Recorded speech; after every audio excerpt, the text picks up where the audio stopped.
Well, the negotiations continue between the WNBA and the Players Association on a new collective bargaining agreement. This is questions loom if the WNBA will be able to start their season on time in May. So, for the latest, let's bring in Front Office Sports' women's sports reporter, Annie Costabile. So, Annie, the WNBA received a counter proposal the other day. What are the updates that we have so far in the discussions? Yeah, so no updates on the salary cap and the percentage being proposed. Based on the WNBA's revenue projections, the players would still not receive more than 15% of more than a 15% share of the league's revenue, and that salary cap is still at $5.65 million. But the league, did put team housing back on the table.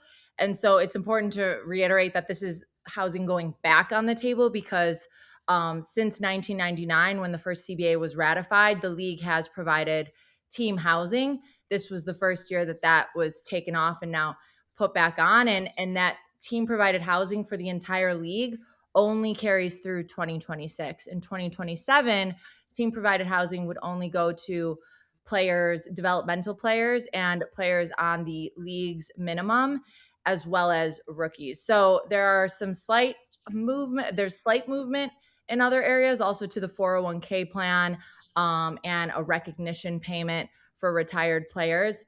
But other than that, things have really been similar to the previous proposal that the league sent to the union.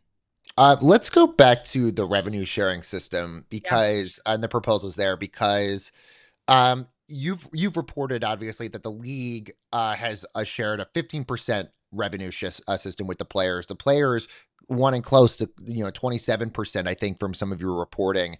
The league and the owners are saying they just don't make enough money to be able to support a system of paying players 27% of their shared revenue.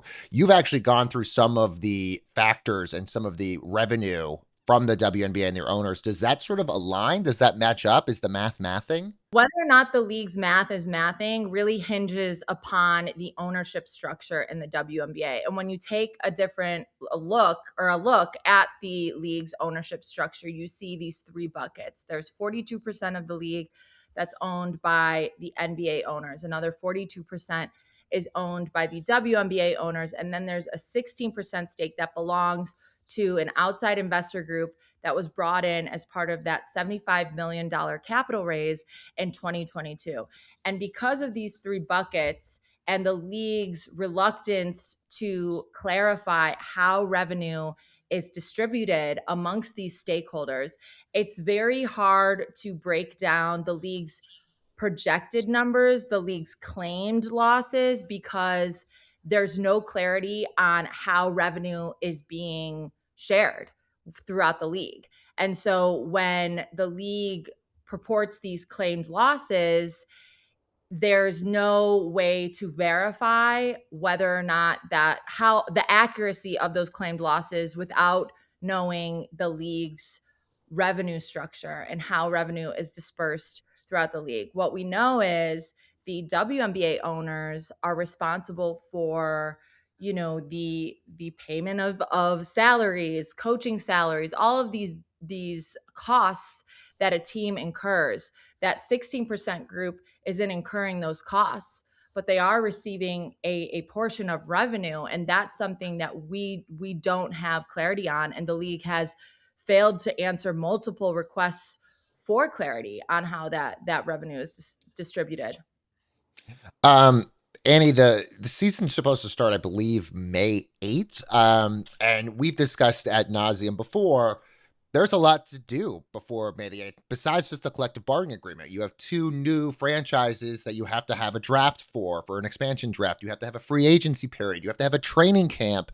And that's a month from now. You've reported there are different hard deadlines between the Players Mhm. Association and the league to avoid a labor stoppage. I guess my question is based off of what you've heard in the last week or so, have any of these proposals tipped the scale on those deadlines in any sort of way that we would make a season starting May the 8th? Yeah, so earlier in January, I had been talking to sources. I mean, obviously, we're talking to sources throughout this entire process, right? And back in January, sources were really feeling strongly that if a deal wasn't done in early February, by mid February, that would lead to a delay in the season. Those same sources have now begun to speculate that the league can push everything through in a rapid sort of way. And so, yes, there is the expansion draft, there's the regular collegiate draft, and there's free agency. And at a certain point, you are going to run out of time to simply get those things done before that May 8th start date.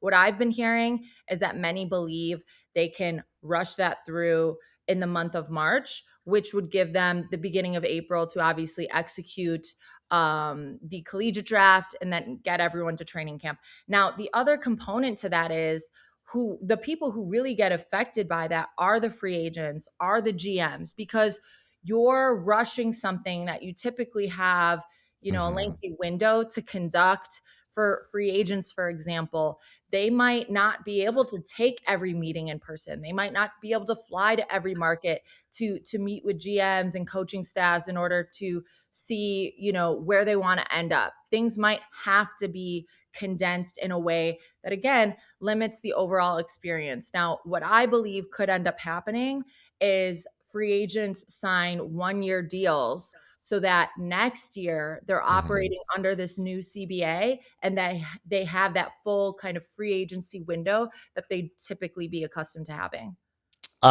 With this being the last week of February to get to a lot of those things in March, what are you watching this week that'll sort of give us some tea leaves into where things are going? Yeah. So again, another component to this that I've been told by sources is that owners have not drawn a line in the sand as far as the salary cap goes, which leads everyone to believe that there is still room for that $5.65 million salary cap to move up. Now, when you couple that with the speed with which the league responded to the union's last proposal, I think if this kind of back and forth is maintained where we're seeing just a few days separating proposals and counter proposals, I think that could indicate things are on track to get done in the month of March. Now, whether or not that actually happens remains to be seen. Mm. Drama, drama, drama. Of course, you're going to continue to follow this for us. Annie Costabile, thank you so much. Yeah, thanks for having me. And stay with Front Office Sports for more on the business and culture of sports.